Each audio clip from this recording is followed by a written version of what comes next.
이강인 선수가 드디어 리그 경기에서도 도움을 기록하며 자신의 리그 첫 공격 포인트를 얻어냈습니다. 지난 주중에 치러진 챔피언스리그 AC 밀란전에서 득점을 한 뒤 그의 상승세가 계속 이어지고 있네요. 현재 PSG는 그들의 명성에 걸맞지 않게 리그에서 다소 주춤한 모습을 보이고 있어 이강인 선수의 향후 활약이 더욱 기대되고 있습니다. 루이스 엘리케 감독도 이강인 선수의 다양한 재능과 볼을 지키는 능력을 인정하며 앞으로 그를 적극적으로 활용할 의향을 밝혔습니다. 일본 커뮤니티에서도 이강인 선수에 대한 관심이 높아지고 있습니다. 황희찬 선수의 극적인 동점골에도 불구하고 이강인 선수에 관한 토론이 활발하게 이루어지고 있죠. 처음에는 이강인 선수가 PSG에서 주전 자리를 차지하기 힘들 것이라 예상했던 일본 축구 팬들도 이제는 그의 선발 출전과 첫 도움 상대가 프랑스 축구의 상징 음바페였다는 점에서 다소 당황한 기색이 역력합니다. 일본 축구 커뮤니티에서 나온 몇몇 댓글을 살펴보면 음바페가 있으면 어시스트는 쉽다. 패스만 잘하면 골로 연결된다라는 긍정적인 반응이 있는가 하면 음바페도 가끔 기회를 놓치는 경우가 있다며 그를 비판하는 의견도 있었습니다. 또한 음바페는 슈팅으로 득점을 만들어내는 능력은 뛰어나지만 결정력 면에서는 다소 아쉬움이 있다며 그의 기술을 분석하는 댓글도 보였습니다. 한편 이강인 선수의 패스는 카가와가 도르트문트 시절 레반도프스키에게 했던 어시스트와 비슷하다며 그의 패스 스킬을 높이 평가하는 의견도 있었습니다. 이에 그 패스는 아웃프런트로 준 것이었다라며 기술적인 부분에 대해 논하는 팬들도 있었죠. 오늘도 그늘진 모습을 보이는 동생에게 눈길 한 번 주지 않는 모습이네요. 어찌 보면 당연한 일이죠.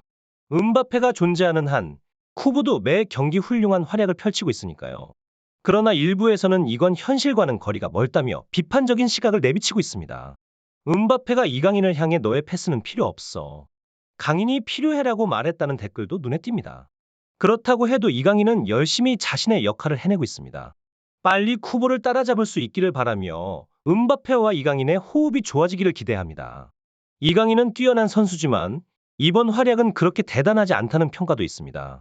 소시에다드에서 좋은 모습을 보여주며 맨 오브 더 매치를 받는 것은 좋지만 그렇게 자랑스러운 일만은 아니다라는 시각이지요. 보통 선수들은 득점을 한 뒤 이 골의 95%는 도움을 준 선수 덕분이라고 말하지만 이번 골의 경우 100% 음바페의 골로 보는 이들도 있습니다. 이강인이 미토마의 특기인 아웃프런트 패스를 이렇게 쉽고 정확하게 구사하다니 정말 놀랍다며 그의 기술을 칭찬하는 반응도 있습니다. 한국의 실황 해설을 들으니 정말 즐거워 보이고 웃긴다는 의견도 눈에 띕니다. 음바페를 뛰게 만드는 유일한 일본인은 이강인 뿐이라는 평가도 있네요. 일각에서는 이강인이 바르셀로나의 덴벨레보다 더 높은 서열에 있다며 그의 재능을 높이 평가하고 있습니다. 프리시즌 때 감독으로부터 좋은 평가를 받았기 때문에 일반적으로 주전으로 계산되고 있다는 의견도 있습니다. 그러나 이번 시즌 리그에서 5골 2도움을 기록한 쿠보와 같은 수준에 도달하려면 이강인이 얼마나 더 노력해야 할까? 라는 질문도 던져지고 있습니다. 미나미노도 프랑스 리그에서 활약할 수 있다며 리그의 수준을 지적하는 이들도 있으며 이번 골은 거의 음바페의 골이다.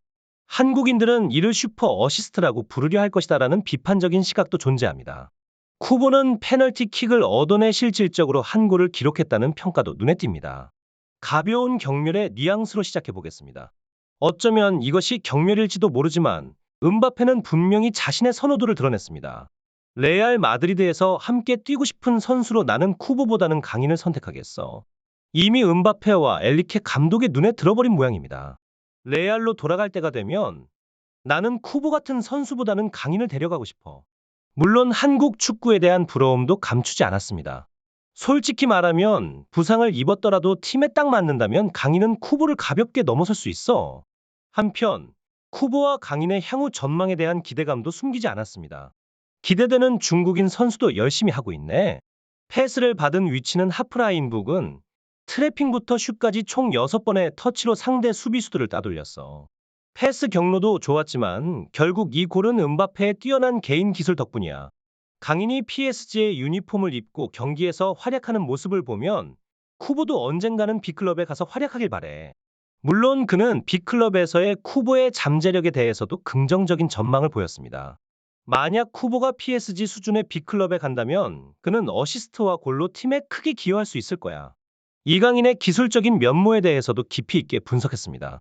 강인은 킥 정확도는 높지만 킥력은 그리 강하지 않아. 그래도 그의 정확한 패스 능력은 그를 PSG에서 더욱 빛나게 만들어줄 거야. 그러나 그는 이강인의 킥력 부족을 지적하면서도 그의 잠재력을 높게 평가했습니다. 그의 킥 정확도는 이미 충분히 높아. 물론 쿠보에 비하면 다른 부분에서는 아직 부족하지만. 마지막으로 그는 두 선수의 현재 소속 팀의 차이에 대해서도 언급했습니다. PSG에서 주전으로 뛰는 것과 소시에다드에서 뛰는 것은 천지 차이야. 현실을 직시하자. 그는 또한 주위 선수들의 수준 차이가 선수 개개인의 평가에 어떻게 영향을 미치는지에 대해서도 통찰력 있는 분석을 제공했습니다. 주변 선수들이 훌륭하면 자신의 실력이 부족하더라도 더 잘할 수 있어. 이 부분에서는 PSG 내에서의 강인의 입지와 경기력에 대한 깊이 있는 평가가 필요해 보입니다. 그렇다고 해도 PSG 내에서 강인이 얼마나 잘 받아들여지고 있는지 실감나더군요. 음바페와 함께한 17세의 어린 선수만 있는 팀은 솔직히 볼거리가 부족했습니다. 강인에 대한 평가도 냉정하게 내렸습니다. 그 위치에서 수비 능력이 부족하다면 그는 자신의 자리를 확고히 하기 어려울 거예요. 음바페가 뛰어난 선수인 건 분명하지만 경기 출전 수를 정확히 알 수는 없지만 선발 확정 조항이 있는 것은 사실이에요. 출전 계약의 시간 관련해서도 명확하지 않은 부분이 있는 것 같아요. 그는 강인의 이적에 대해서도 자신의 의견을 피력했습니다. 강인 자신도 출전 계약이 확실하지 않음에도 불구하고 라리가에서 리그앙으로 리그의 격을 낮추면서까지 이적하지 않았어요. 마요르카에서 왕따를 당했을 때도 그랬듯 그는 그저 상황에서 벗어나고 싶었을 뿐이겠죠. 다음 시즌에는 라리가로 돌아오지 않을까요? 경기에서의 패스와 어시스트에 대해서도 세밀한 평가를 내렸습니다. 패스에 조금만 더 힘이 있었다면 그는 독주할 수 있었을 거예요. 그런데 솔직히 말해서 그건 강제 어시스트에 불과해요. 바르셀로나의 에이스 덴벨레를 제치고 최근에야 강인이 기용되기 시작했어요. 그는 마지막으로 강인에 대한 기대감을 나타내며 마무리했습니다. 미 허점 머시로 아시안컵 결승까지 올라오라고요. 그렇지 않으면 당신은 강인을 당해낼 수 없을 거예요. 좋은 패스는 맞지만 슈퍼 어시스트는 아니에요. 꼬부기가 괴물이기 때문에 가능한 일이죠. 그리고 그는 강인을 상대하기 쉬운 이유에 대해서도 언급했습니다. 강인은 일본에 있어선 고마운 상대예요. 피지컬과 스피드가 부족하기 때문에 상대하기가 상대적으로 쉽죠.